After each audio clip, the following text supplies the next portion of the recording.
Informal settlements in France for the French are almost non-existent. Unlike third world countries such as Brazil or Sudan, most of the poor are put into social housing rather than needing to resort to legal or informal settlements. However, this does not mean that informal settlements do not exist. Amnesty International has recently reported that France has hit record number of forced evictions, and the organization is demanding a ban from these evictions. In the first half of 2013, more than 10,000 Romas were evicted from informal settlements. According to John Dileuzen, the Europe and Central Asia Program Director at Amnesty International, France makes no provisions for effective protection against forced evictions. In most cases, they take place in a climate of hostility with no alternative housing proposed.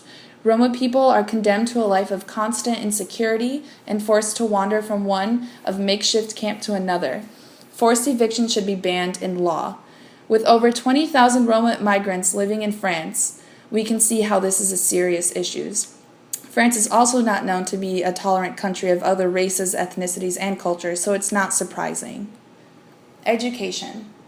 For a better general sense of how education is valued in France, the adult literacy rate is at 99%, and the average education level completed equals to 72.5% of the population graduating from high school. One of the primary purposes of the use of cycles of education is to ensure a degree of continuity between the different school levels. The first 2 years are called the cycle apprentissage fondamental, where the emphasis is on basic skills of reading, writing, and arithmetic. Until 2008, the school week was Monday to Saturday morning with Wednesday free. From September 2008, there are no more classes on Saturday morning. Pupils have an average of 28 hours of classes per week. Unemployment. In France, the unemployment rate measures the number of people actively looking for a job as a percentage of the labor force. Among inactive people, 1.4 million wish to work, but they are not considered as unemployed. Instead, they're considered part of the unemployment halo. The number of people in the unemployment halo has increased by 20,000 in 2014 and rose by 78,000 over the course of the year. In metropolitan France, with only 2.9 million people, the current unemployment rate in France is at an all-time high since the last 16 years, with a whopping 10.4%. The unemployment benefit in France is called l'allocation d'aide au retour de l'emploi, or officially allocation chômage. Only salaried persons pay a compulsory social security contribution, which is 2.4%, granting an entitlement to unemployment benefit. But you do need to meet certain conditions, and those conditions are, some of which you do not leave your job voluntarily, you are physically capable of work, or you're actively searching for work. There are also situations where those who have resigned can still retain a right to unemployment benefit, and those are that a spouse gets a job in another region of the country, or you can resign from one job to take another, which employer ends within 91 days. Population trends. The older population gets, the more state revenues will go to pensions, healthcare, and social services. The government spends around 14% of its GDP on pensions, and as life expectancy rises, so does the average payout period. The number of pensioners per person of working age is set to rise by more than 75% by 2040, meaning that there will be fewer working people to support. Immigration and integration. Prior to the rising unemployment of the 70s, most immigrants came to France to work. Today, up to 70% of immigration to France is family-related. Of the 3.3 million non-European immigrants that entered the country in 2008, the largest number came from Algeria and Morocco. While immigration is high, integration is a challenge. Many second and third generation immigrants face discrimination, especially Jewish people and Muslims. As a result of systematic discrimination, many immigrants are forced into France's poor suburbs, where unemployment and poverty are very high, especially among young people.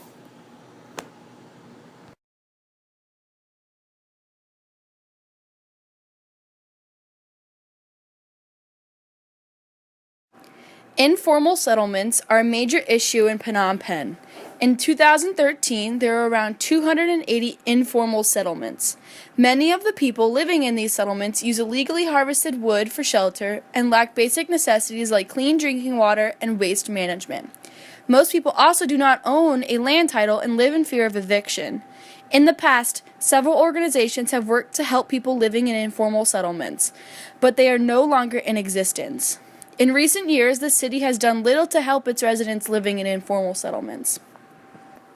According to the Demographic and Health Survey conducted by UNICEF in 2010, 71.2% of men and 55.2% of women have completed at least primary school. This gap between men and women grows larger as the education level increases. Private schools and technical schools are very popular in the city. Most private schools are religious-based, and both types of schools are operated by non-governmental organizations or outside countries such as the United States. Phnom Penh is also home to many universities and colleges. Also, according to the Demographic and Health Survey from 2010, around 33.4% of women and 27% of men are currently unemployed. Women who are older and unmarried are more likely to be employed than their younger and married counterparts. Although the official unemployment rate in the city has decreased in recent years, according to the International Labor Organization, this is because most people are employed in informal sectors. These people do not have job security and make barely enough to survive on. The ILO hopes policies regarding this matter will soon be created, but so far there is no official law from Phnom Penh regulating this. The current population in Phnom Penh is around 1.5 million people. It is the largest city in Cambodia and is considered a primate city. In the 1970s, during the brutal Khmer regime in the country, Phnom Penh's population was well under 250,000 people, from its pre-regime population of almost 2 million. Since the fall of the regime, Phnom Penh has emerged as an economic powerhouse for the country, resulting in a large amount of rural to urban migration and a large population increase over the last several decades.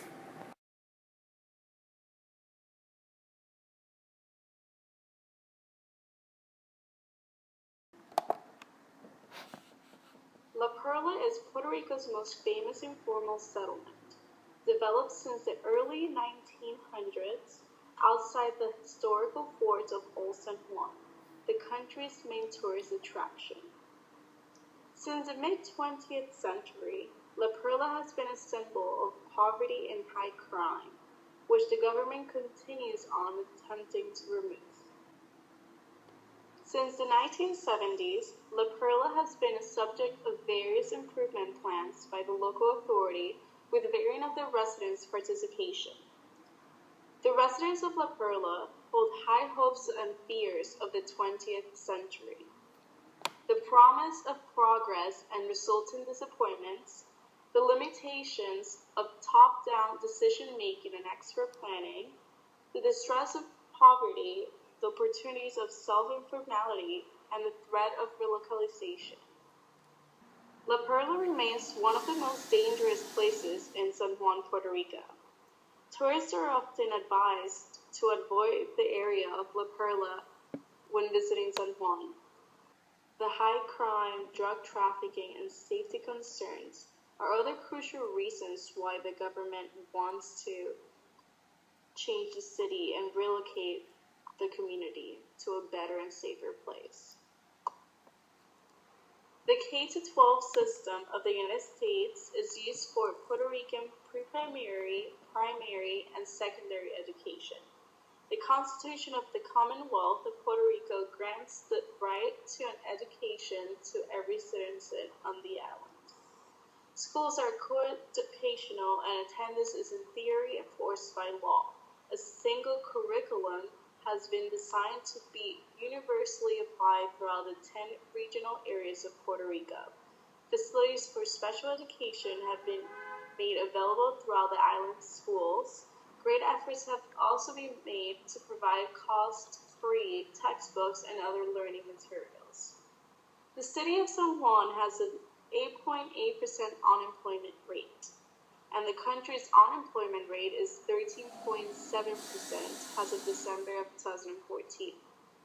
Since March of this year, Puerto Rico has shown the greatest decline in unemployment numbers anywhere in the country, allowing for the creation of more jobs at a faster pace than most of the states.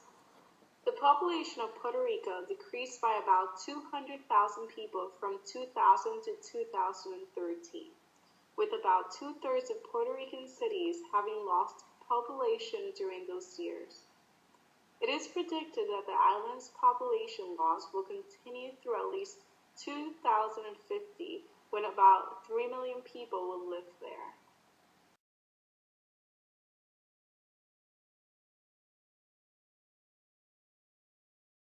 In regard to informal settlements, like in the vast majority of other third world countries, Iran has its fair share of struggle with slums and informal settlements.